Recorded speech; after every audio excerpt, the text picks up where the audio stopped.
მოგესალმებით დღის მნიშვნელოვანი მოვლენებით ეთერში ახალი ამბები არჩილ მჭედლიშვილთან ერთად.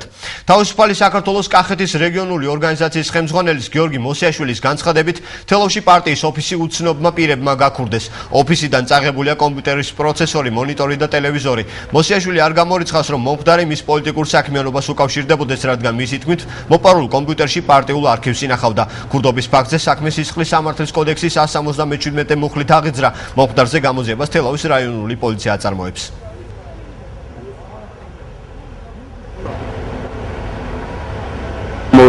დაახლოებით 18 საათზე შევედი ოფისში, დაკეტილი იყო ჩვეულებრივ გავხსენი და აღმოაჩინე, რომ აღარ არის აღარც კომპიუტერი, UPS-ი, მონიტორი, არ ვიცი დინამიკები კომპიუტერის, ტელევიზორი კიდე. პოლიციამ აღძრა სისხლის სამართლის საქმე ქურდობის ფაქტზე. არ ვიცი ახლა ერთმნიშვნელოვნად არ შეიძლება თქვა ეს ვისი გაკეთებულია და როგორ არის გაკეთებული, მაგრამ ძალიან ბევრი საეჭვო ვითარება იკვეთება, იმიტომ რომ ამ კომპიუტერში მქონდა მთელი ამ წლების განმავლობაში მთელი ჩემი პარტიული არქივი.